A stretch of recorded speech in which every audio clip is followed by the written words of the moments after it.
एक बार देवर्षि नारद घूमते हुए चले जा रहे थे और वह बड़े दुखी नजर आ रहे थे। मन उदास उनका था, और जब मन उदास था तो सनकादि जो ऋषि थे, कथा आगे आएगी उनकी, उन्होंने उनसे पूछा, हे ब्राह्मण, आप हरि के दास हो, हरि के दास कभी न उदास। आप हरि के दास हो, भगवान के जो दास होते हैं वो उदास नहीं होते, उनके मन में कभी कोई चिंता नहीं होती है। आपका मन इतना चिंतित दिख रहा है, आपके पास तो कोई झोपड़ी भी नहीं है, आप तो निरंतर भगवान के नाम के संकीर्तन में घूमते रहते हैं बीड़ा पर तान दिए हुए। उन्होंने कहा कि मैं पृथ्वी लोक पर आया था सत्संग करने के लिए, लेकिन मुझे सत्संग वहां पर नहीं मिला, इसीलिए मैं उदास हूं। कहते हैं तो सत्संग आपको शहरों में थोड़ी मिलेगा, कहीं फिर कहाँ मिलेगा, कहीं तीर्थों में सत्संग मिलेगा भाई। तो नारद जी ने कहा तो मैं तीर्थों में गया था महाराज। कहीं कौन से तीर्थ में गए? कहीं पुष्करम च प्रयागम च काशीं गोदावरीं तथा हरिक्षेत्रम कुरुक्षेत्रम श्रीरंगम सेतुबंधनम। हम पुष्कर में गए, प्रयाग में गए, काशी गोदावरी हरिक्षेत्रम कुरुक्षेत्रम श्रीरंगम सेतुबंधनम, सेतुबंध रामेश्वर में गए। श्रीरंग किसे कहते हैं? कहेंगे बालाजी। बालाजी दक्षिण भारत में है ना। हम सभी तीर्थों में घूमते हुए आ रहे हैं। कहीं भैया जब घूमते हुए आ रहे हो तो वहां तुमने क्या देखा? क्या आपको वहां कुछ मिला नहीं? कहीं नहीं, वहां पर कुछ भी नहीं मिला। सारे पाखंडी जो लोग हैं वह तीर्थों में अपना अड्डा जमा रखे हैं, और उन पाखंडियों के कारण वहां का सार खत्म हो गया है। फिर मैंने सोचा कि चलिए तीर्थों में तो कुछ मिला नहीं, अब हम चलते हैं गृहस्थों के यहाँ। जब गृहस्थों के यहाँ आए महाराज तो वहां पर देख करके तो और खलबली मच गई। कहीं भैया वहां क्या तुमने देखा? कहते हैं वहां पर मैंने देखा कि तरुणे प्रतागे है श्याल को बुद्धिदायक कन्या विक्रयो लोभात दंपति नाम च कलगरम। वहां पर हमने देखा महाराज कि तरुणी प्रवता गेहे, स्त्रियों का साम्राज्य हो गया है। घर में चलता है, पहले तो पुरुषों का चलता था, आजकल स्त्रियों का चलने लगा है। तरुणी प्रवता गेहे श्यालको बुद्धिदायक, पहले बुद्धि देने वाले जो हमारे मंत्री हुआ करते थे, हमारे माता पिता, हमारे दादा या हमारे गुरुजन हुआ करते थे, लेकिन अब बदल गई ये स्थिति। कहीं श्यालको बुद्धिदायक, जो साले साहब होते हैं, साला बुद्धि देने वाला हुआ है। अब कोई बात परामर्श लेने की हो तो माई बाबू से मत पूछ, दादा से गुरु से मत पूछ, कहेंगे सारे से पूछो में बराबर। वो सारी व्यवस्था तो आज ठीक कर दी है कि मैं नहीं कर रहा हूँ, ये नारद जी कर रहे हैं, इस भागवत महापुराण के महात्मा में कर रहे हैं। कहीं और क्या देखा? कहीं कन्या विक्रयो लोभात, लोग लोभवश वर और कन्या का क्रय विक्रय कर रहे हैं कि भैया हमारे बेटवा इंजीनियरिंग करेगा, हमारे बेटवा डॉक्टर बाबा 10 लाख को आयरन देते रहे, हम ब्याह ना करा। कहे भैया एक मतलब तू 15 लाख देगा तब ब्याह करब। अब वो नहीं कहेंगे आप दीजिए, क्योंकि मैंने किया नहीं 10 लाख में। तो वर कन्या का क्रय विक्रय हो रहा है। और पहले के जमाने में जो समधि हुआ करते थे, धी का मतलब बुद्धि होती है और सम का मतलब समान। हमारी आपकी बुद्धि जब समान हो तो वही समधि हुआ करते थे। जैसे भगवान राम के पिता दशरथ जी चक्रवर्ती सम्राट थे, ये सामान्य भक्त नहीं थे भगवान के, भगवान इनके पुत्र बन के आए हुए हैं। तो सामान्य व्यक्ति के यहाँ भगवान पुत्र बन के आएंगे, बहुत तपस्या रहेगी तभी आएंगे, बहुत धर्म रहेगा तब आएंगे। और जनक जी के यहाँ माता जानकी जो आदिशक्ति है वो आई हुई है, तो दोनों का जो विचार है वो एक है, तो दोनों समधि है। लेकिन आज भैया जहाँ सौदा पड़ जाए वही समझी, बुद्धि मिले या न मिले, विचार मिले या न मिले, सौदा पक्का होना चाहिए।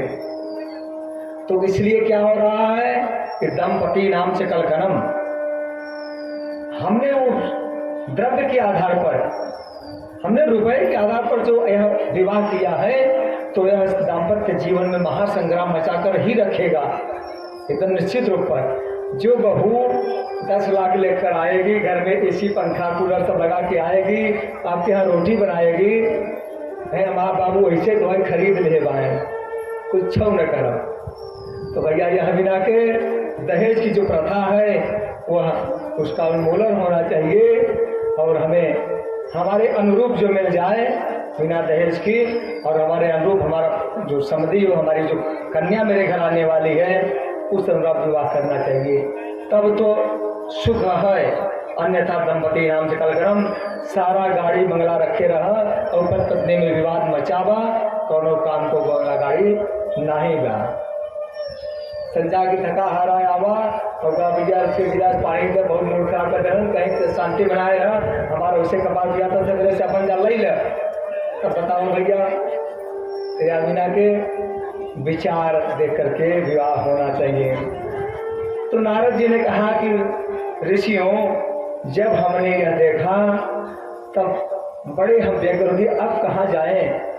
फिर मुझे याद आया, यमुना यामुनम तमापन्नो यत्र लीलार्बुध, यमुना के तट पर अभी कुछ ही दिन पहले भगवान श्री हरि, भगवान कृष्ण यहाँ पर लीला किए हुए हैं, यहाँ पर चले शायद मुझे कुछ शांति प्राप्त हो जाए।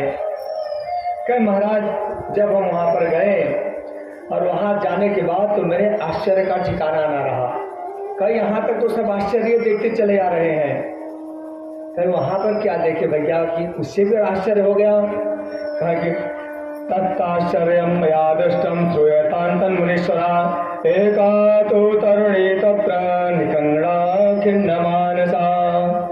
मेरे आश्चर्य का ठिकाना न रहा कि वहाँ पर मैंने देखा कि एक जवान लड़की एकातु तरुणी तत्र बैठी हुई है और बहुत रो रही है, और वहाँ पर 2 80 वर्ष के वृद्ध लेटे हुए हैं। बहुत सारी स्त्रियां उस स्त्री की सेवा कर रही हैं, उस जो सोए हुए हैं उनको जगाने का प्रयास कर रही है, लेकिन वो जाग नहीं रहे हैं, उनके बाल सब पक गए हैं, वृद्धावस्था को प्राप्त हो गए हैं। फिर हम सोचे कि चले देखिए भाई, क्योंकि देवर्षि हैं, ऋषियों का हृदय बड़ा कोमल होता है, कि काहे के लिए रो रही हैं, चले उनके जो दुख का कोई निदान हो तो बता दें, कर दें। कहे हम जाने लगे, फिर मन में विचार आया कि केवल स्त्रियां बैठी हुई हैं और जो 2 लेटे हुए हैं वो तो अचेत हैं, मूर्छित हैं, वहां पर आना अच्छा नहीं है। वो भी स्त्रियां जो हैं सभी जवान हैं, इनके बीच में विरक्त संत को, पुरुष को नहीं जाना चाहिए। महाराज मैं तो वहां से लौट पड़ा, मन में इच्छा तो बहुत थी कि उनको मैं कुछ समझा बुझा दूं, लेकिन जो ही मैं लौटा कि जो स्त्री रो रही थी लगभग 20-22 वर्ष की, उसकी दृष्टि मेरे ऊपर पड़ गई, और पढ़ते ही उसने मुझे रोका। भो भो साधु शरम तिष्ठ मच्चिंतामपि नाशय, दर्शनम तव लोकस्य सर्वथा धवरम वरम। अरे साधु महाराज रुकिए रुकिए, मत चिंता में विनाशय, हमारे चिंता का निवारण करते जाइए। आप जैसे महापुरुषों का, आप जैसे संतों का दर्शन सर्वथा हरम परम, समस्त पापों का विनाश करने वाला है, अगों का हरण करने वाला है। तो संत की बड़ी महिमा है भैया। संत दरस्तव पातक तरई, इनके दर्शन करने मात्र से हमारे सारे अपराध, हमारे सारे पाप धुल जाते हैं। पाप के कारण ही हमें कष्ट होता है। तो आप आए हुए हैं तो शायद मेरे पाप का निवारण हो जाए, मेरे पाप नष्ट हो जाएं। तो नारद जी ने पूछा कि भाई तुम कौन हो? काशी तुम, आप कौन हो? आपके सामने लेते हुए ये दोनों कौन हैं? बद देवी सविस्तारम स्वस्थ दुख से कारणम, देवी तुम कौन हो? आपके सामने लेते हुए दोनों कौन हैं? विस्तार पूर्वक अपने दुख का कारण मुझे बताओ, मैं आपको आश्वस्त करता हूं कि आपके दुख का निवारण हो जाएगा। तब देवी ने कहा, अहम भक्तिर दीक्षाता इमौ में तनयो मतो ज्ञान वैराग्य नामानम काल योगे न जर जरो। हे महाराज मेरा नाम भक्ति है, मैं भक्ति हूँ। हम भक्ति रीति ख्याता इमो में तनयो मतौ। इमो बहु के हैं, ये दोनों मेरे पुत्र हैं। नारद जी तो घबरा गए कि 22 वर्ष की माता जी 80 वर्ष के पुत्र, ये तो मैंने अभी तक जीवन में कभी देखा ही नहीं था। अरे कहे माता जी आपको तो पहचान गए, लेकिन ये इतने वृद्ध कैसे हो गए? मैया ने कहा कि काल योगी में जर्जरो। महाराज काल का ऐसा चक्र घुमा कि वृद्ध तो माता को होना चाहिए, पुत्र को युवा होना चाहिए, लेकिन मेरे रहते ही मैं अभी जवान बनी हूँ, लेकिन मेरे बच्चे बूढ़े हो गए। कलयुग में यही देखने को आजकल मिल रहा है भैया कि पिता के सामने बड़ा दुर्भाग्य कभी कभी होता है कि पुत्र चला जाता है। तो ये कलयुग की घटना है, बात ही नहीं है। भगवान कृष्ण के परम धाम जाने के बाद की ये कथा शुरू है। नारद जी ने कहा कि ये सब स्त्रियां कौन है जो आपकी सेवा कर रही हैं? तो कहते हैं कि ये सब गंगा आदि नदियां हैं जो हमारी सेवा कर रही हैं। क्योंकि मैं भगवान विष्णु की प्राणप्रिया हूँ, भक्ति मैया हूँ, इसलिए ये हमारी सेवा करती हैं। महाराज हम दक्षिण भारत में मैं पैदा हुई हूँ। दक्षिण भारत से बढ़ते हुए मैं गुजरात क्षेत्र में जब आई तो वहाँ पर मैं कुछ वृद्ध होने लगी, लेकिन वहाँ से जब घूमते हुए जब मैं यहाँ पर आई तो वृंदावन का संयोग होते ही तो मैं तो तरुणी हो गई फिर से। लेकिन यहाँ आने के बाद मेरे पुत्र एकदम जर्जर वृद्ध हो गए हैं, इन्हीं को जगाने का मैं उपाय कर रही हूँ। कोई उपाय हो तो आप करें। तो नारद जी ने कहा महाराज जी हम उस स्त्री की बात सुन करके हम कहा आप चिंता न करें, अगर मैं इनको पूर्ण रूप से स्वस्थ न कर दिया तो मैं हरि का दास नहीं। आपके सामने इन पुत्रों को मैं चैतन्य करूंगा और ये आप जैसे हो जाएंगे, युवा हो जाएंगे। नारद जी ने गायत्री मंत्र का घोष उनके कानों में किया, लेकिन वो थोड़े से चैतन्य हुए, पुनः सो गए। हम नारद जी घबराए कि अब क्या करें भाई, गायत्री सबसे प्रबल हमारा मंत्र है, गायत्री से लोग चैतन्य नहीं हो पाए, मूर्छित है, अब क्या करें? फिर उन्होंने वेदों का पाठ किया। वेदों का पाठ करने के बाद में भी ये थोड़े चैतन्य हुए और पुनः उसी अवस्था में चले गए। वेदांत का पाठ किया, लेकिन वेदांत के पाठ से भी थोड़े चैतन्य हुए, पुनः मूर्छित हो गए। वेद वेदांत पाठ्य गीता पाठय मुहुर्मुहु। फिर इन्होंने सोचा वेद वेदांत और सबको पढ़ दिए, गायत्री पढ़ दिए, तो गीता पाठय मुहुर्मुहु, तो श्रीमद् भागवत गीता है, गीता का हम लोग पाठ भी करते हैं। उस गीता का पाठ नारद जी ने मुहुर्मुहु मतलब बारंबार पाठ किया ज्ञान वैराग्य के कानों में। ये थोड़े चैतन्य होते, उसके बाद पुनः मूर्छित हो जाते।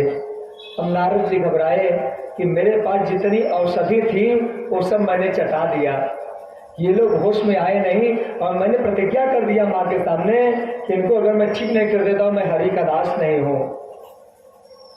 दुखी होने लगे। आकाशवाणी हुई कि देवर्षि आप दुखी ना हो, आप सत्कर्म करें और सत्कर्म करने के प्रभाव से ये दोनों ज्ञान वैराग्य पुनः ठीक हो जाएंगे। नारद जी ने कहा महाराज ये सत्कर्म नहीं कर रहा हूँ तो क्या कर रहा हूँ? मैं गायत्री का जप कर रहा हूँ, वेद वेदांत का और गीता का पाठ कर रहा हूँ, उपनिषद का पाठ कर रहा हूँ, यही तो सत्कर्म है। आकाशवाणी ने कहा और सत्कर्म करो, कुछ और अलग। देवर्षि ने कहा अच्छा बताओ। कहीं ये मैं नहीं बताऊंगा, यह आप संतों से पूछें। कहीं वो संत कहाँ मिलेंगे जो मुझे ये सत्कर्म बताएंगे? आकाशवाणी मौन हो गई। उसने कहा ये तुम्हारा काम है, अपना ढूंढो। अब नारद जी घबराए कि भैया आकाशवाणी हुई, न तो दवा का नाम बताया न तो डॉक्टर का नाम बताया। भैया इलाज करावा ठिका जब अच्छा डॉक्टर है रहा, अब कहाँ अच्छा डॉक्टर नहीं रही, हम और तो अच्छा क्यों रहा। अब ये घूमने लगे और सभी से यही एक ही प्रश्न करते हैं कि सत्कर्म क्या है। अब सामान्य व्यक्ति कोई कहे सत्कर्म क्या है तो कोई बता दे भैया पूजा पाठ करा, लोगों का दान पुण्य करा, भंडारा कर, ये सत्कर्म हो। अब नारद जैसे देवर्षि अगर किसी से पूछे भैया सत्कर्म क्या है, सब हाथ न जोड़ ले भैया, हम कैसे आपको बता पाएंगे सत्कर्म क्या है। हम अगर कहीं भैया सिर दर्द करता तो आप कहो महाराज एक के कलपाल खाई ले, या करो एक के दर्द की दवाई खाई ले, पैरासीटामॉल छिखाई जाए। अगर कोई MBBS डॉक्टर यहाँ कथा सुनत रहा है और कहे भैया बाबा जी सिर दर्द करता, कोई उपाय बताओ, तो आप कहो महाराज देश का दवाई आप करते हैं, MBBS आया, अब हम आपके दवा बताओ। तो यही बात हुई नारद के सामने, कोई बताने के लिए तैयार नहीं है। अब नारद जी जहाँ भी जाते हैं अब सब हाथ जोड़ लेते हैं। और कुछ जो अभिमानी लोग हैं कि भैया हम बड़का विद्वान हैं और हम कैसे कहें कि हम नहीं जानते हैं, तो पता तो फैल गई चारों तरफ आग की तरह कि नारद जी के साथ ऐसी ऐसी घटना घटी है। वो सभी से सत्कर्म पूछ रहे हैं, क्या सत्कर्म है, आकाशवाणी के माध्यम से। तो देखते हैं कि नारद जी चले आ रहे हैं। अब हम यहाँ का बड़का महंत हैं, तो अब सोचेंगे कि वो आएंगे तो मुझसे पूछेंगे मैं क्या बताऊंगा। तो इनसे कहेंगे भैया वो बाबा आ रहे हैं ना, उनसे बोल देना कि मेरा मौन व्रत चल रहा है, जब मौन खुलेगा तब बताना। मुखी भूतवा बंद गए। अब आए उसके महाराज सत्कर्म क्या है, तो चेले ने बताया कि ये अभी मौन चल रहा है महाराज जी का, 1 महीने बाद खुलेगा, फिर आना तब बताएंगे। हम नारद जी को अभी प्रतिज्ञा किए हम ठीक करें, बताइए क्या करें। तो नारद जी घूमते चले जा रहे थे, तो सनकादिकों से कहते यही मेरे दुख का कारण है, इसीलिए मैं उदास हूँ कि कहीं भी इसका निवारण नहीं मिल सका मुझे।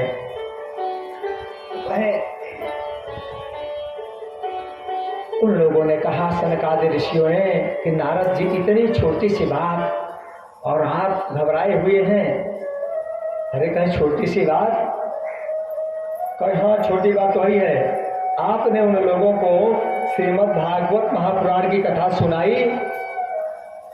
नारद जी ने कहा कथा क्यों सुनाते भाई, हमने जब वेद वेदांत सुना दिया तो वेदों का सार ही तो इसमें है, वेदों की परिणति भागवत महापुराण है। हमने गीता सुना दिया, उपनिषद सुना दिया, तो वो सब वेदों से ही निकले हुए हैं, तो भागवत पुराण की क्या बात हुई, ये तो उसी से निकला हुआ है ना। तो इसको मैंने नहीं सुनाया। और जब वेदों से कल्याण नहीं हुआ है तो भागवत पुराण महापुराण से नहीं होगा, ऐसा नारद जी ने कहा। सनकादि ऋषि हंसने लगे कि देवर्षि ये आम का वृक्ष है, ये जो इसमें फल लगे हुए हैं ये पकते हैं तो बड़े मीठे होते हैं।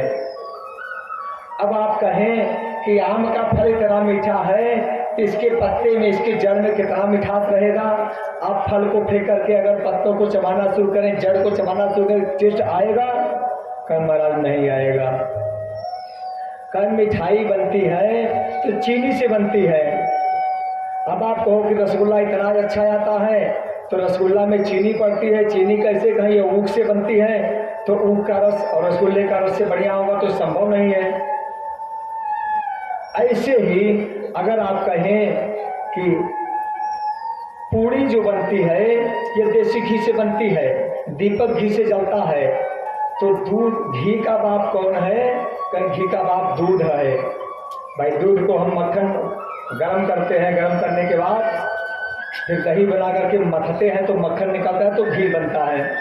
अब आप ये कहें भैया जब घी से पूड़ी बन रही है तो दूध से क्यों नहीं बनेगा?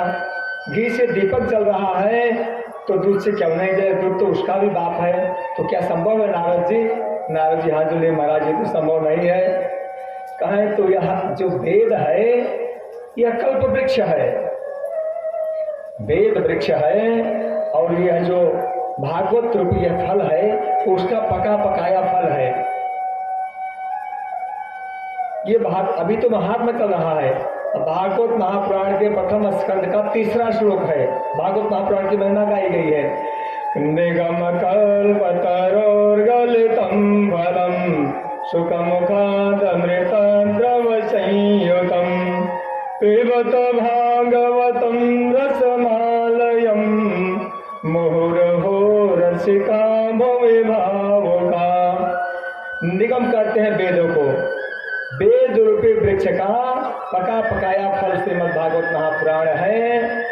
निगम कल्प तरो गलितम फलम, गलितम मतलब एकदम पूर्ण रूप से पकाया, आधा अधूरा नहीं पका है। सुख मुखाद नृतद्रव संयुतम, सुखदेव जैसे परमहंस के मुख के द्वारा अमृत स्वरूप हो गया है यह। सुखदेव जी ने इसमें चोट मार दिया है। फिर पिबवत भागवतम रसमालयम, ये रस का आलय है, रस का घर है, इसका पान करो। कितनी बार? मुहुर हो रसिका, बार बार इसका पान करना चाहिए, एक बार नहीं, जितनी बार पी सको पियो। कौन पिए? जो रसिक हैं, जो श्रद्धालु हैं, वो पिए।